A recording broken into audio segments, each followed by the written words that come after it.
une production, Les Podcasteurs.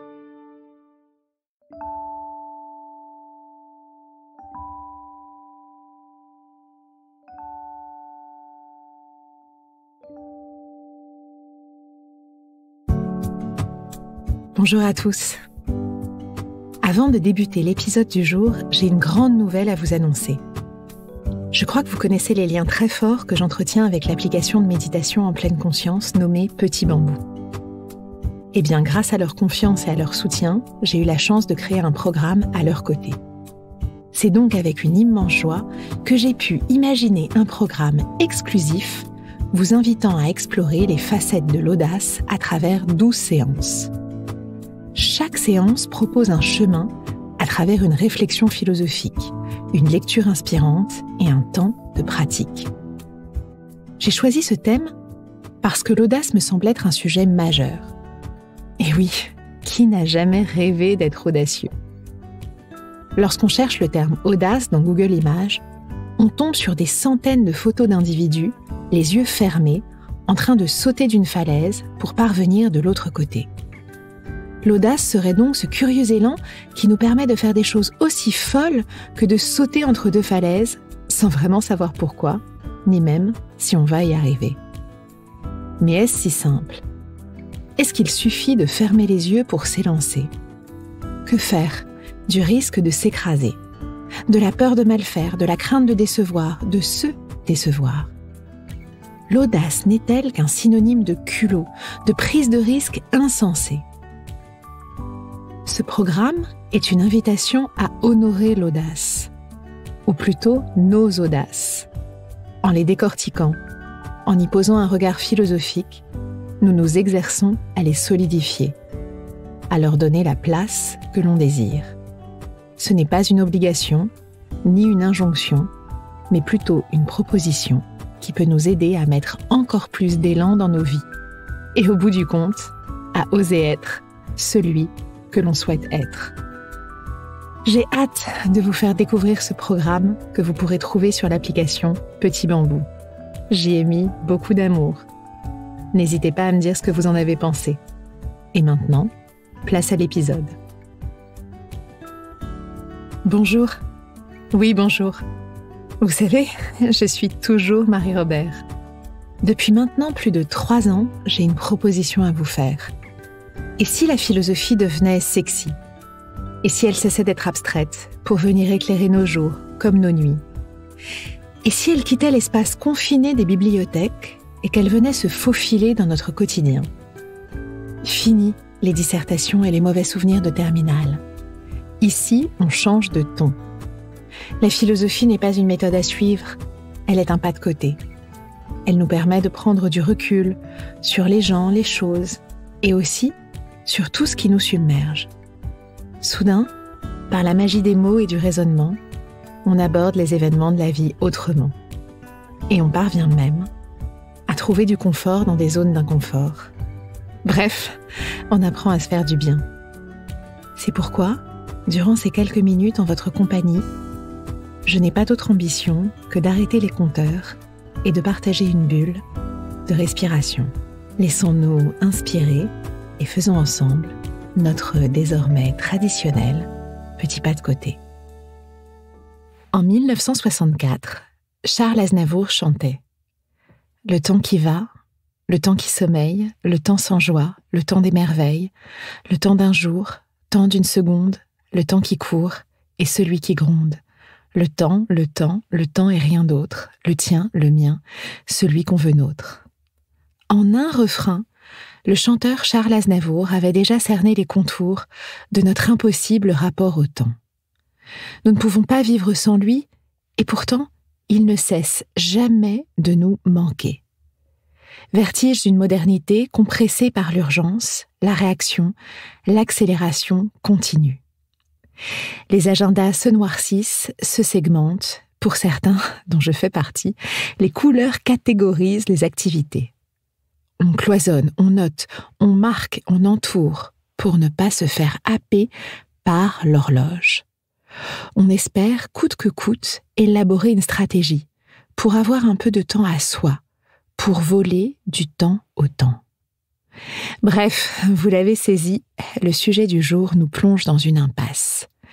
Il nous emmène dans un labyrinthe de secondes, de minutes, d'heures, sans jamais qu'on puisse tout à fait en sortir. Car oui, comment échapper au temps, si ce n'est en l'acceptant et en le vivant totalement. Et si, plus que le sens, la gloire, l'argent ou le pouvoir, le temps était la plus précieuse, la plus sérieuse de nos quêtes? C'est avec ces questions insolubles que nous flirterons aujourd'hui. Combien de fois dans votre journée ou votre semaine avez-vous répété « je n'ai pas le temps » ? Je l'évoquais en introduction. Le plus grand paradoxe du temps est que nous en manquons sans cesse et pourtant, nous n'existons pas en dehors de lui. Il est partout et partout, il se dérobe. Cette chorégraphie est celle de notre existence. Au commencement de notre expérience, dès notre naissance, le temps se manifeste et se dérobe irrémédiablement à nous. Le temps est cette chose qui passe et dont le passage s'effectue malgré notre volonté. Voilà sans doute pourquoi il est si difficile de le définir. Le temps se manifeste en nous, non pas comme un concept ou comme un objet construit, élaboré, choisi, mais plutôt comme une réalité fuyante, toujours expérimentée par rapport à nous-mêmes. Il est donc délicat de parler du temps. Et voici pourquoi je choisis de parler du rapport au temps. Nos expériences du temps sont tellement multiples. Chacun, en effet, vit son temps selon des rythmes et des modalités qui lui sont propres. Ainsi l'analyse Marcel Proust dans le célèbre texte « Le temps retrouvé ». Il écrit « J'éprouvais un sentiment de fatigue et d'effroi, à sentir que tout ce temps si long, non seulement avait, sans une interruption, été vécu, pensé, sécrété par moi, qu'il était ma vie, qu'il était moi-même, mais encore que j'avais à toute minute à le maintenir attaché à moi, qu'il me supportait, moi, juché à son sommet vertigineux, que je ne pouvais me mouvoir sans me déplacer. » Marcel Proust, tout comme nous, est juché au sommet du temps. Alors, aussi présent qu'insaisissable, peut-on tout de même tenter, ensemble, de le définir. D'abord, le temps s'inscrit dans l'espace. On peut le voir passer en observant, par exemple, la lumière du soleil dans la journée. Pourtant, contrairement à l'espace où l'on peut saisir des objets, les toucher, on ne peut pas saisir ou toucher le temps. On peut toucher une horloge, certes, on peut toucher un tablier qui serve à mesurer le temps, mais on ne peut pas toucher le temps lui-même. Les secondes se dérobent sous nos doigts. Concevoir le temps est donc une tâche compliquée. Mais pour pallier cette absence de concret, on peut tout de même le mesurer. On peut mesurer le temps qui s'est écoulé entre deux états de choses. Le changement ou le mouvement permet de mesurer le temps. Mais là encore, un nouveau problème s'annonce, car ce n'est pas toujours évident de cerner le changement. Lorsqu'on dort, par exemple, il s'est passé du temps, mais le dormeur ne peut pas s'en rendre compte. Le sommeil ne lui a pas permis de distinguer un changement qui se serait produit. C'est la même chose dans les expériences d'hypnose, où le passage du temps se déforme et nous laisse sans repère. Au bout du compte, ce qu'il faut ajouter à cette approche du temps dans l'espace et du temps mesurable, c'est que le temps est également une durée. Il est lié à l'état psychologique de l'être humain. C'est le temps vécu par l'homme, le temps de l'attente, de l'ennui, ou bien encore le temps du souvenir. C'est notre rapport au temps qui, comme je l'évoquais en introduction, l'allonge ou le raccourcit. Car rappelons-nous qu'il existe deux grandes représentations du temps. entre lesquels se dessine une forme d'opposition. D'un côté, il y a le temps objectif, celui de la nature, celui de l'horloge. De l'autre, il y a le temps subjectif, vécu par une conscience humaine. Le temps objectif est celui qu'on peut constater lorsque la lumière décline. Le temps subjectif est le temps psychologique, tel qu'il est vécu dans notre conscience. Alors forcément, comment comprendre l'articulation du temps objectif et du temps subjectif, vécu par notre conscience ? C'est à cette question difficile que s'est confronté le philosophe saint Augustin dans ses Confessions. En effet, s'interrogeant sur la nature du temps, celui-ci se retrouve face à une difficulté qu'il énonce de la façon suivante. Qu'est-ce donc que le temps ? Si personne ne me le demande, je le sais. Mais si je veux l'expliquer en réponse à une demande, je ne le sais plus. D'un côté, le sens commun affirme l'existence du temps comme une réalité évidente, objective, mesurable. Mais d'un autre côté, le temps n'existe pas à proprement parler. Saint Augustin fait le constat suivant. Le passé n'est plus, le futur n'est pas encore. Quant au présent, ce n'est qu'un instant. Un point de passage qui n'est pas encore le futur et qui n'est plus le passé. Alors, où est-il ?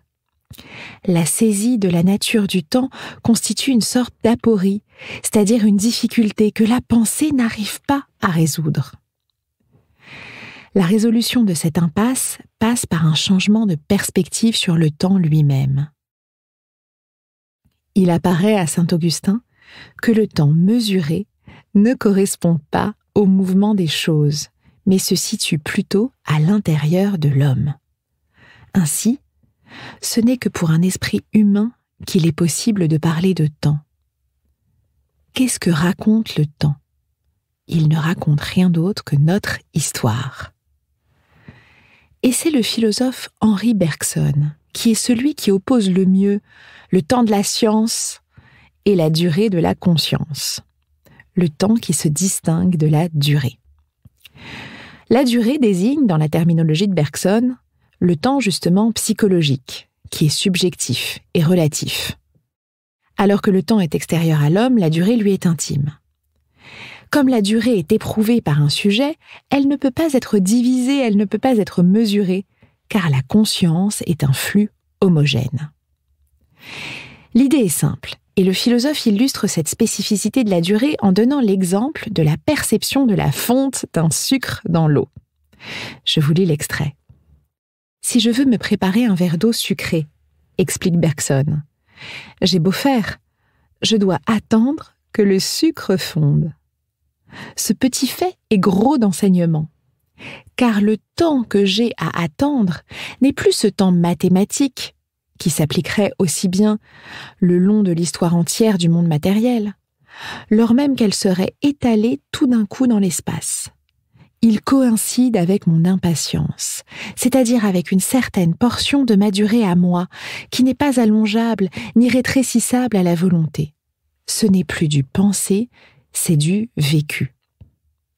Vous le comprenez à travers cet exemple du sucre. La durée éprouvée par la conscience est différente du temps des horloges, parce qu'elle est propre à l'individu, à un état d'esprit, à des circonstances. Elle est donc pour Bergson le temps véritable, qui n'est pas accessible pour la science, qui n'est pas accessible par une horloge. Même si tout s'accélère autour de nous, nous ne pouvons pas nous défaire de notre durée intime. Et c'est pour cela que très souvent, plus ça va vite, plus on se sent à la ramasse. Pas tellement parce que nous sommes lents, mais parce que le temps ne signifie pas grand-chose. Est-ce ce déchirement entre le temps des montres et notre temps intime qui nous conduit à avoir la sensation de manquer de temps si souvent? Pour le philosophe Éric Fiat, la durée de Bergson nous permet également de comprendre un phénomène qui, j'en suis sûre, vous est familier, c'est le décalage de rythme entre deux individus. Éric Fiat est spécialiste de l'éthique médicale et il étudie l'éloignement des temporalités entre l'homme rapide et le malade atteint d'une pathologie qui le ralentit. Tous deux ressentent les durées différemment, ce qui crée des discordances. Dans une moindre mesure, en entreprise, nous pouvons aussi nous trouver confrontés à des collègues qui n'ont pas le même rythme que le nôtre. Parfois, nous sommes plus lents, car nous ne maîtrisons pas tout à fait le dossier. Alors, nous faisons attendre. Et parfois, c'est l'inverse. Nous attendons. C'est pareil dans les salles de classe. Éric Fiat note que la discordance des temps est l'un des plus grands obstacles au vivre ensemble. Le temps, vous l'avez compris, est donc cette donnée abstraite et pourtant mesurable, cette donnée réelle qui devient parfois cruellement subjective. Entre les deux, le temps des montres et la durée, c'est la pagaille, et parfois même la douleur, l'arrachement, la culpabilité, le vertige, celui de n'être jamais au bon endroit, au bon moment. Dans son remarquable ouvrage, au titre évocateur « Accélération », le philosophe Hartmut Rosa, dont je parle souvent, souligne à quel point, aujourd'hui, tout va trop vite. On voyage plus vite, on travaille plus vite, en chevauchant des tâches, on mange plus vite, on séduit plus vite. Pourtant, ces gains apparents vont de pair, nous le disions, avec le sentiment de ne plus avoir une minute à soi.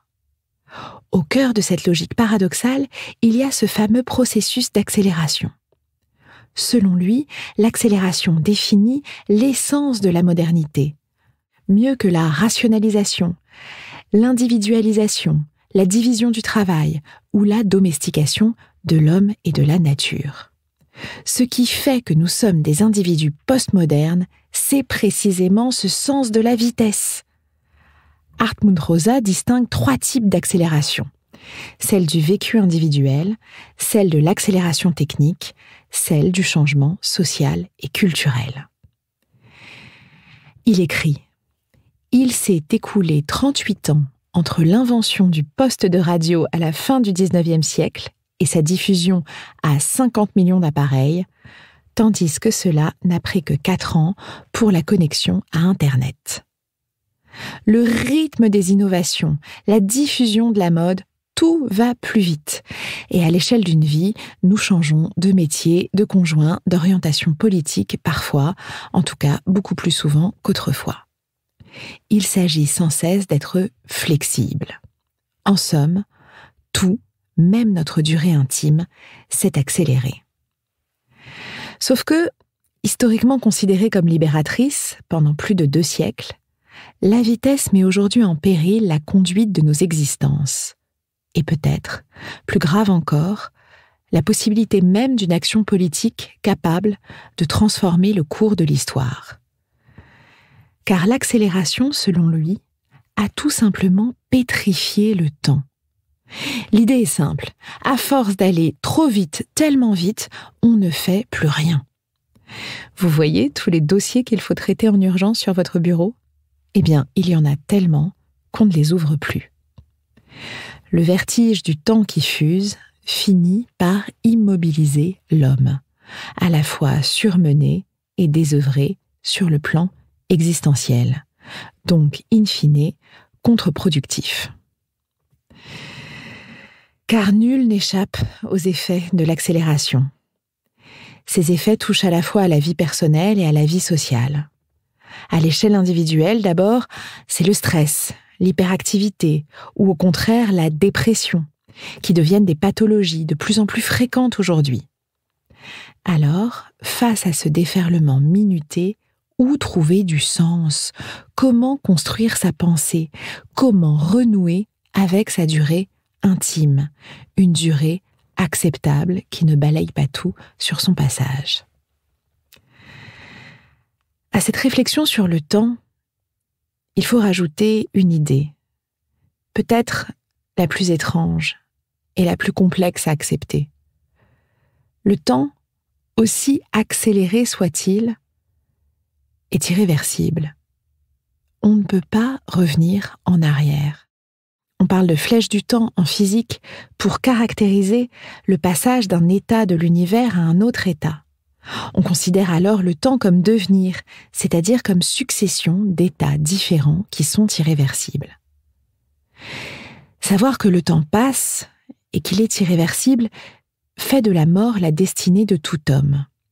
Et c'est souvent cette perspective qui est à l'origine de l'angoisse existentielle de l'homme. Prendre conscience de son existence, c'est prendre conscience du caractère irréversible du temps, et par conséquent du terme nécessaire de la vie qu'est la mort. Alors, peut-être finalement que réfléchir au temps, c'est réfléchir à cela. Que faisons-nous de ces heures qui précèdent notre mort ? Cet épisode prend une dimension un peu plus bouleversante que prévu. Que faire de tout cela ? Entre le temps des montres, la durée intime, l'accélération sociétale et l'horizon de la mort. Comment ne pas suffoquer ? Et si l'une des clés était d'appréhender le temps autrement ? Je ne sais pas si vous l'avez en tête, mais pour représenter le temps graphiquement, on peut utiliser différentes représentations, qui servent notamment à penser l'évolution de l'être humain et de son histoire. On peut dessiner une droite qui va vers l'infini. C'est souvent la représentation occidentale de l'humanité, comme si l'humanité allait vers le progrès. On peut représenter le temps avec une flèche qui descend. C'est une vision pessimiste, comme si on assistait à une chute perpétuelle. On peut représenter le temps avec des paraboles. Pas de trajectoire d'ensemble, chacun suit son chemin. On peut aussi le représenter avec un cercle. Les événements se répètent sans cesse à l'identique.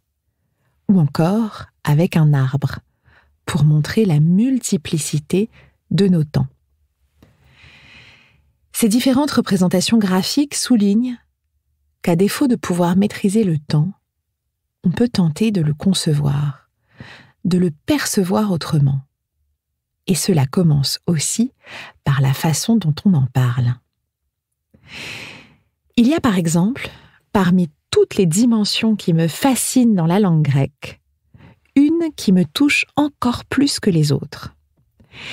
C'est justement ce curieux rapport au temps que décrit si bien l'essayiste italienne Andrea Marcolongo. Les Grecs de l'Antiquité ne se préoccupaient pas du temps. Ils étaient indifférents à ce temps des montres, à ce temps dévastateur dont nous parlions. Cette prison pour nos esprits qui ne cesse de s'essouffler entre un passé nostalgique, un présent débordé, un futur effrayant. Et si les Grecs parvenaient à se libérer du temps, c'est qu'ils ne se posaient pas la question du quand.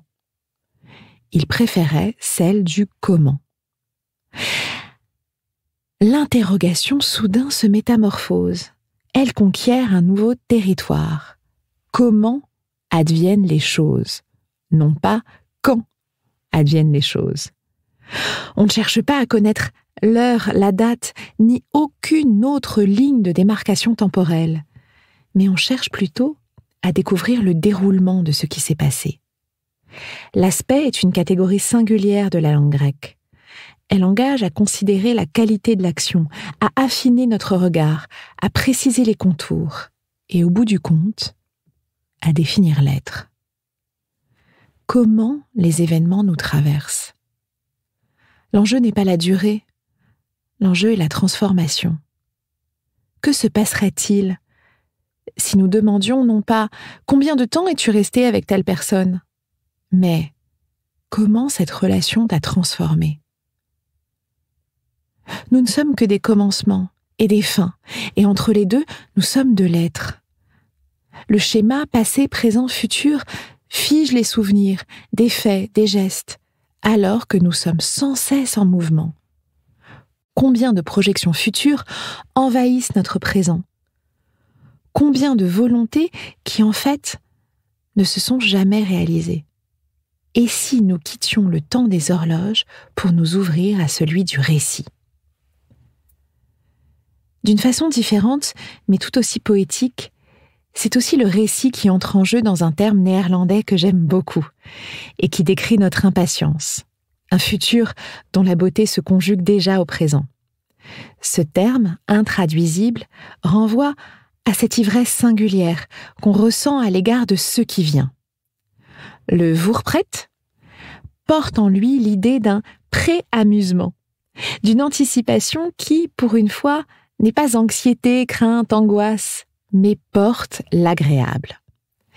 La psychologue Megan Hayes l'explique. L'idée du terme Voorpret, c'est que plutôt que de nous lamenter des jours, des semaines, des mois que nous avons à attendre avant que le plaisir n'arrive, nous pouvons nous délecter de cette attente. Et pour les Néerlandais, lorsqu'elle est pratiquée correctement, la patience peut être en elle-même un bon moment. Il y a quelque chose ici qui m'émeut, comme si toutes les parois du temps se réconciliaient et formaient un refuge d'apaisement. Ni frustration, ni nostalgie, ni même présent désincarné, mais un Voorpret, chargé de tout ce que nous sommes et aimons. Être capable de le ressentir, c'est avoir en nous une espérance qui s'affirme, un éclat qui remue nos cellules, et surtout, c'est renoncer à l'accélération pour mettre de l'importance dans ce que nous vivons. Le comment des Grecs ou le Voorpret des Néerlandais nous détourne du temps subi pour offrir soudain un temps qui s'habite, s'habille, infuse, un temps qui redevient long. Enfin, qui mieux qu'un homme faisant l'éloge de l'instant présent peut nous aider, ou en tout cas nous convaincre définitivement qu'il faut sortir de cette tornade temporelle. Michel de Montaigne, dans cette perspective, est un formidable guide. Il l'est en vertu de son incitation à nous écouter, à découvrir ce qui est bon pour nous.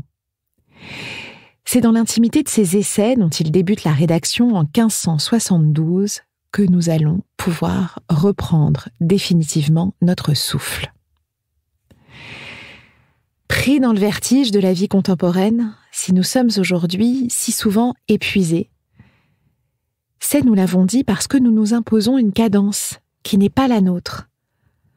On repousse les limites, on sacrifie chaque jour un peu plus notre vie personnelle. On trahit notre nature profonde, sans toujours savoir après quoi on court. Et c'est justement la vanité de cette course que Montaigne, l'heureux et paisible Bordelais, va farouchement dénoncer. Ses essais traitent d'un nombre incalculable de sujets qu'il aborde au gré de ses pensées, mais il réserve une part considérable à la question du temps. Car pour lui, rien n'est plus inutile que chercher à conquérir les honneurs, la gloire ou l'immortalité. Ce que nous érigeons comme des objectifs sont bien souvent des illusions, qui plutôt que de nous porter, de nous motiver, nous coupent un peu plus de nous-mêmes. Combien de dossiers, de réunions, d'espérances, de promotions nous ont conduits à nous séparer de nous, à ne pas respecter notre faim, notre fatigue, notre envie. Montaigne commande cette tendance à l'agitation forcée. Les plus belles vies sont, à mon gré, celles qui se rangent au modèle commun et humain, avec ordre, mais sans miracle et sans extravagance, écrit-il. Il fait l'éloge du calme et de l'humilité. Il se méfie de la démesure. Pour autant, il ne faut pas croire qu'il vante l'oisiveté, la médiocrité, le renoncement. Chez lui, rien ne nous invite à rester dans notre lit. Son enjeu est ailleurs. Il s'agit précisément de respecter son propre rythme, comme il l'énonce dans cette phrase devenue célèbre. Notre grand et glorieux chef-d'œuvre, c'est de vivre à propos. Vivre à propos, voilà sur quoi Montaigne bâtit son édifice intérieur, nous donnant, j'espère, envie de faire de même. Il s'inspire de l'éthique du philosophe antique Épicure, qui recommande, contrairement à ce que la postérité a parfois retenu, non pas de s'adonner éperdument au plaisir, mais d'en user avec justesse. pour simplement atteindre l'état dans lequel notre âme et notre corps peuvent bénéficier d'une pleine tranquillité. Pour y parvenir, pour trouver sa cadence, il faut donc être capable de s'écouter, de se rapprocher de soi, de se sentir. Le risque, si l'on vit en dehors de soi, c'est non seulement de ne pas tenir, c'est-à-dire de craquer, de tomber malade, de passer à côté de son existence, mais aussi de se couper des autres, incapables de sortir du brouillard dans lequel nous nous sommes mis. Vivre à propos est peut-être la seule façon d'habiter le temps avant notre mort. Ainsi, nous le comprenons, nous n'avons pas d'autre choix que de vivre dans le temps, avec le temps, en acceptant sa singularité, son énigme, sa radicale éphémérité qui en forge toute la beauté. Avant de vous laisser méditer sur le temps, je vous propose ce très beau texte de Jean d'Ormesson, extrait de « Qu'ai-je donc fait ?» Qu'ai-je donc fait ? J'ai aimé l'eau, la lumière, le soleil, les matins d'été, les ports, la douceur du soir dans les collines, et une foule de détails sans le moindre intérêt, comme cet olivier très rond dont je me souviens encore dans la baie de Féteille, ou un escalier bleu et blanc flanqué de 2 fontaines dans un village des Pouilles dont j'ai oublié le nom. Je ne regrette ni d'être venue, ni de devoir repartir vers quelque chose d'inconnu dont personne, grâce à Dieu, n'a jamais pu rien savoir. J'ai trouvé la vie très belle et assez longue à mon goût. J'ai eu de la chance. Merci. J'ai commis des fautes et des erreurs. Pardon. Pensez à moi de temps en temps. Saluez le monde pour moi quand je ne serai plus là. C'est une drôle de machine à faire verser des larmes de sang et à rendre fou de bonheur. Je me retrouve encore une fois sur ce temps perdu et gagné, et je me dis, je me trompe peut-être, qu'il m'a donné comme ça pour rien, avec beaucoup de grâce et de bonne volonté, ce qu'il y a eu de meilleur de toute éternité, la vie d'un homme parmi les autres. La vie d'un homme parmi les autres, enfin réconciliée avec le temps. J'espère vous avoir donné quelques pistes pour y penser.